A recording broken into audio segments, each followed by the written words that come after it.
All right, now that we got Ethel all cleaned up and almost ready to go, the last thing before we put her away for the winter is we're going to actually winterize.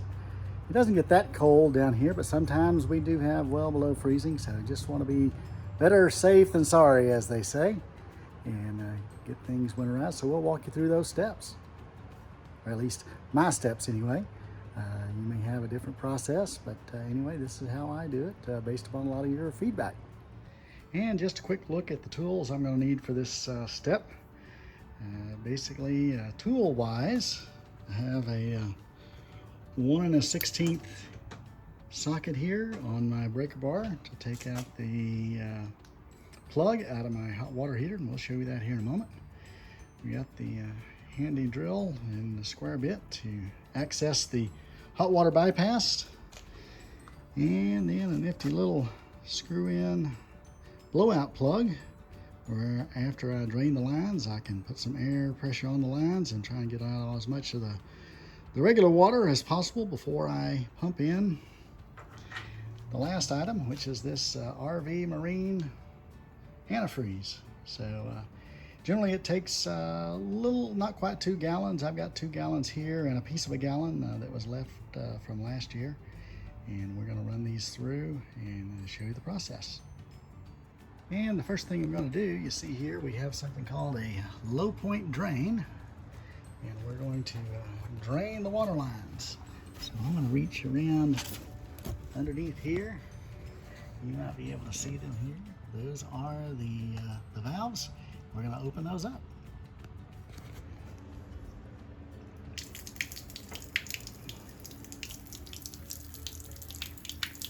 And as you can see, the low point valves are draining out. And we're going to come back here to the hot water heater.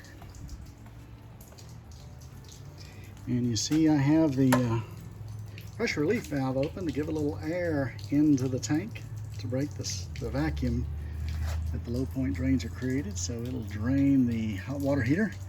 But I'm not going to rely just on my low point drains to drain it. I'm going to remove the plug, which is also dual function as the anode rod. So this is also another opportunity to take a quick peek at your anode rod to know whether or not you think you're going to need to get another one for the upcoming season. So we'll pull that with my 1 1/16 inch deep socket. And just a word of caution as well, before you pull that plug, just want to test to make sure you don't have any hot water in your hot water tank or in your water heater. Mine has been off for several hours, so it's given plenty of time to cool down, and I tested it in the faucet ahead of time, so I know it's not hot water. Otherwise, you pull that plug and you'll get a nice hot bath. So make sure it's cool before you remove this plug. And I'm going to pull the plug out here and stand back and let it drain. And there we go. So that gets the water out of the water heater. And the low point drains, they're still dripping a bit. Those will drain out of the overall lines in the trailer. So we're going to let that drain for just a bit, and then we'll put the plug back in. And while we're waiting on the hot water heater to drain, you'll see that my anode rod is still in great shape. Put a new one in the beginning of this season, and it still almost looks new. So definitely got lots of life left on this anode rod. While that continues to drip drain, I'm going to go inside and put the hot water, or the water heater, in bypass. So we'll make sure we don't push any more water into that water heater as we start to blow out the lines. And to do the winterization process, it actually takes a couple of access panels to be removed to actually put the antifreeze in the line and put the hot water heater in bypass. You'll see my trailer came with a little tag here that tells me where the antifreeze inlet is, so I need to know a couple of screws to take out to get to that. And then over here is, behind that panel is the hot water heater, and we'll open that panel up and put the water heater in bypass. All right, both panels are off, and you can see here's the access to my water pump, and it has a siphon hose here. It has a cap on it.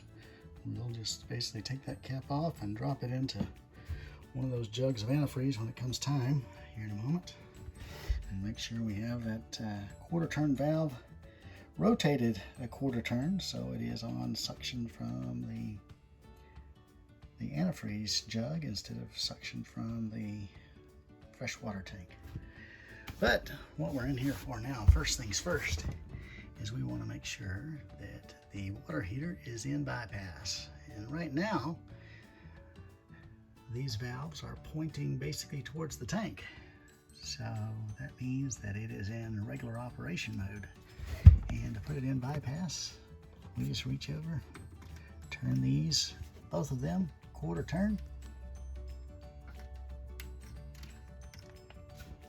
And now it is in bypass. No more water will go into that water heater from this point forward during the winterization process. And basically you do this, you don't want to try and fill your hot water heater up with antifreeze. That'd be 5 gallons of wasted antifreeze, and basically by draining the water heater completely, there's no risk of freeze failure on the water heater. All right, we're back outside now, and notice the low point drains pretty much stopped draining, a couple drips here and there, and our water heater is fully drained out. So we're gonna put that anode rod back in there just so we don't forget the step, and close our valve, and the water heater will be done. And then we're going to close the low point drains and put a little air pressure on the line and try and pressure them up and blow out any of the remaining water in the lines. All right, hot water heater all taken care of. We're going to take care of these 2 low point drains. Make sure that they are appropriately closed. As you'll see there, they are closed. And now we're going to put a little air on the lines, and you'll need an air compressor as well. I have mine set to 45 psi, and that should give us a nice safe pressure on the lines as well. And we'll air them up, and then we'll go open the low point valves again and see if any more water comes out.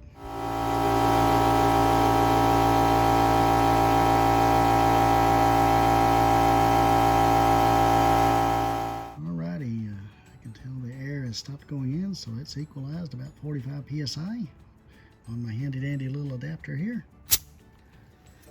And we're gonna go around and open up the low point drains, see if any more water happens to come out here.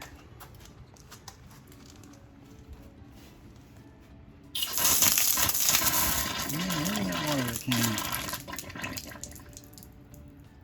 So you think the low point is the low point? Well, not exactly. We're going to open the hot just in case there was any water there. And a little bit of water there. So we're going to close them, repeat the process.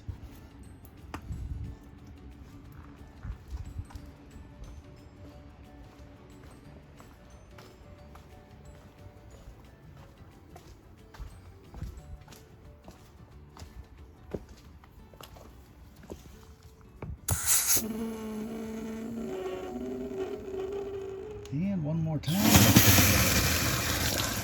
That was the hot water. And the cold water, a little bit drained out. So we're going to do it one more time, see how much we get out. All right, after about 5 cycles on the city water, I am going to run a little air through the black tank flush. It doesn't pressure it up, but maybe it'll put a little water, if there is any in the valves, into the black tank, and we'll go from there. All right, we are now ready to pump some antifreeze into the system. So you have the valve back there turned to the suction side, and we have the suction hose down into the bottle of antifreeze, and we're going to turn on the pump and see what happens. And our water pump switch is up here on the control panel. We're going to flip that on. Move around here to the tank, and you'll see that it is pumping antifreeze into the system. And it takes almost a good gallon to actually pressure up, which is what we want, pressure up.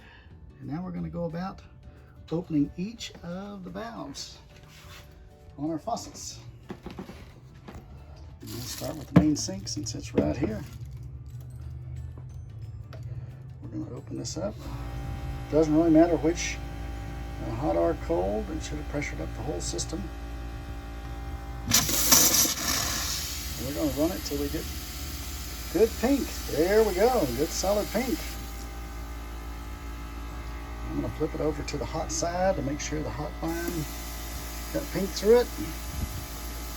And over to the cold side, got pink through it. Now one of the things this is doing as well as it goes down into our galleys, it's filling up the P-trap with antifreeze as well, so the P-trap doesn't freeze.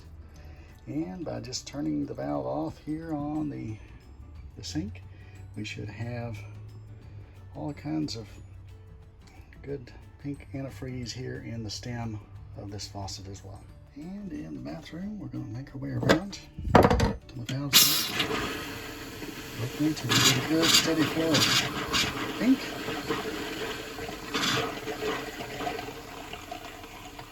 There we go, that's on the cold side. Hot side's got a little air in it, so it takes a little bit.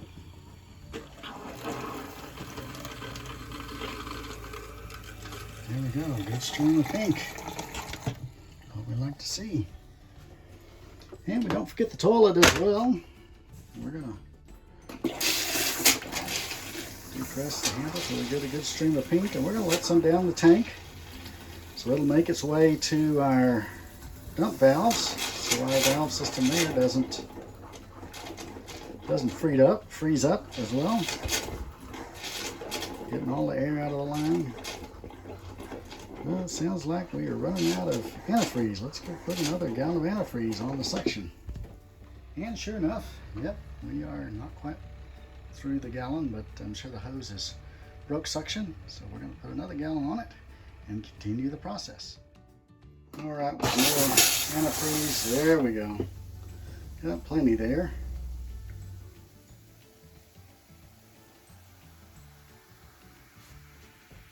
And our next thing is we're going to make sure we have plenty in the shower. Can't forget the shower. Now you notice I have undone our Oxygenics shower head from the hose all the way down, or all the way up to the head, and drained all of the water out of that. So we just have the faucet here. So we're going to run first the hot.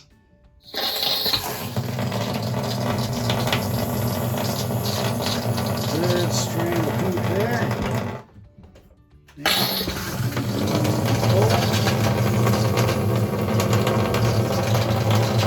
Good strong strand of pink.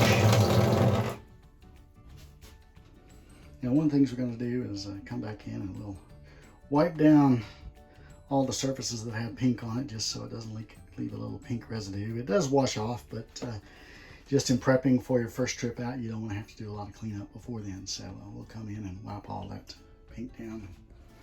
Keep the better half happy as well. And we do want to leave a little bit of water here in the bowl of the toilet, just to keep the rubber seals nice and moist so they don't get any dry rot on those as well. And an area that some people forget about, just want to remind you that you do have, may have an outdoor shower or a spray port like we have. Make sure you run the pink antifreeze through there as well. We've got it hooked up. We're going to give her a go. There we go. We have a good stream of pink. So that will protect this. And we're going to go back to our low point drains and just make sure we run a little pink through those so we capture any water that might have been in the lines. There's some pink there. And a good stream of pink coming out of the hot water line as well.